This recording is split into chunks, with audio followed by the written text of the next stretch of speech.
Sepak bola adalah salah satu cabang olahraga yang pastinya dikenal mendunia sama orang-orang. Di mana permainan sepak bola ini dimainkan sama 11 orang dalam posisi yang bisa dibilang berbeda-beda. Ada striker, gelandang, back, dan pastinya yang terakhir kiper. Di mana semua posisi ini memiliki tugas masing-masing dalam permainan sepak bola. Tapi bagaimana jadinya jika dalam permainan sepak bola diisi sama striker semua? Ini series paling banyak di request untuk dibahas dan ini dia. Welcome to Bruroku.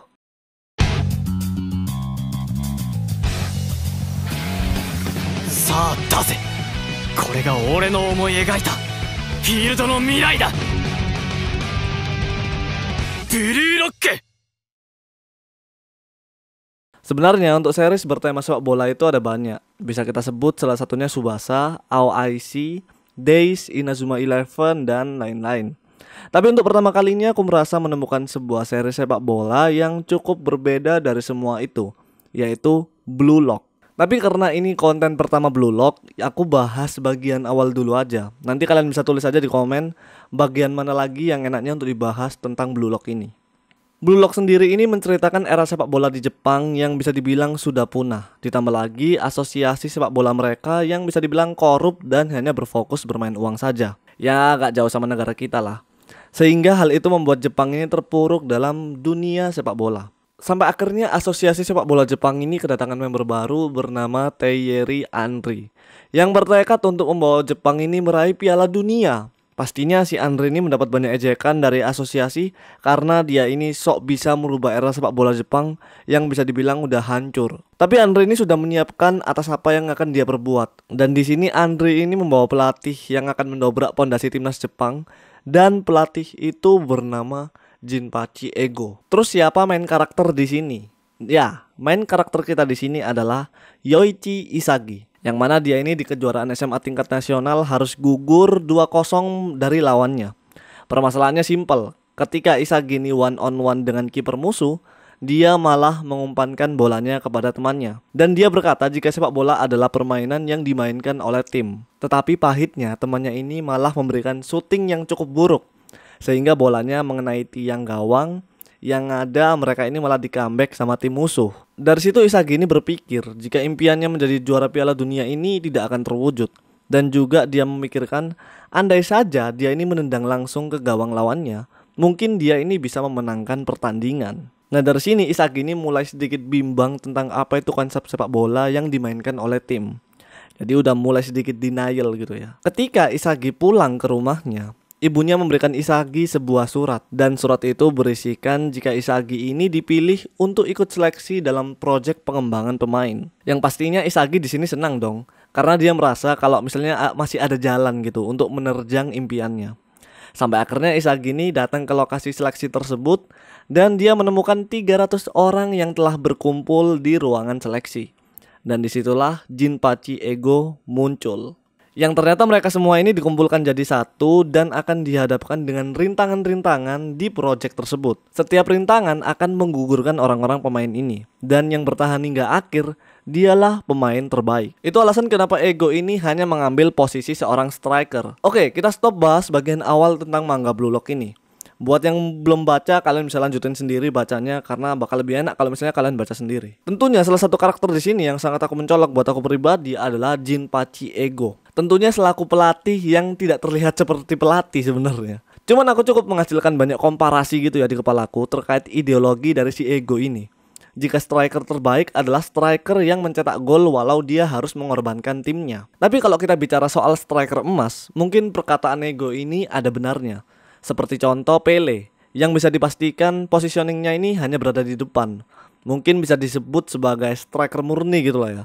Terkadang juga Messi itu berada di posisi yang sama kayak si Pele. Cuman karena Barcelona ini adalah tim yang dibentuk dari permainan tiki taka, jadi Messi ini ya tidak seaktif Pele gitu lah.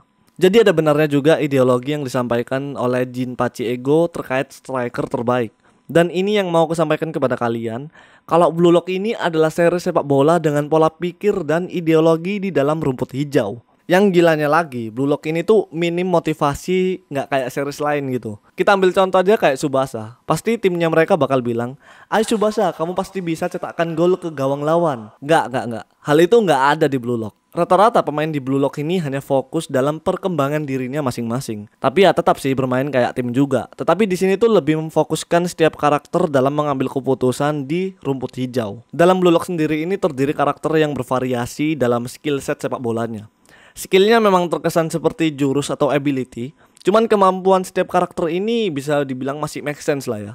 Jadi nggak halu banget kayak tendangan Cimadun.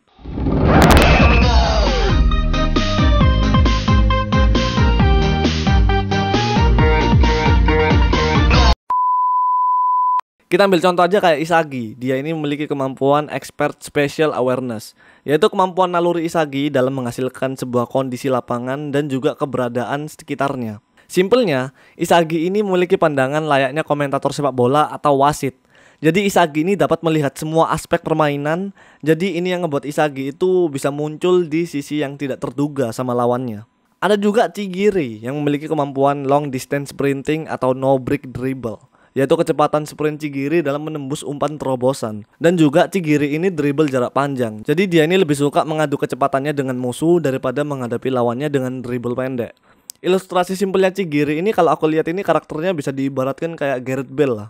Kemudian ada Bachira, salah satu karakter yang paling aku suka di Blue Lock, dimana dia ini memiliki kemampuan dribbling elastis, yaitu kemampuan dribbling jarak dekat seperti biasa lah. Tetapi yang menjadi pembeda adalah Bachira ini dalam dribblenya selalu melakukan aksi akrobatis. Bachira ini seringkali melakukan elastiko, mid air, rabona, samba, dan lain-lain. Ini yang membuat aku itu suka banget sama si Bachira ini. Ada juga Seishiro Nagi, pemain yang paling handal dalam menangkap bola dan mengontrol bola, terutama ketika bola ini melayang di udara. Kemampuan hebatnya di udara ini yang membuat Nagi ini sering melakukan tendangan volley dan salto. Kemudian juga ada Barrow, salah satu pemain Blue Lock yang memiliki eksekusi tendangan jarak jauh. Bahkan Barrow ini pernah melakukan shooting saat kick off. Apalagi Barrow ini punya kemampuan hebat dalam menempatkan bola di sudut gawang. Dan masih banyak karakter-karakter lain di Blue Lock yang memiliki spesifikasi dalam kemampuan sepak bola, yang padahal mereka semua ini ya striker aja gitu.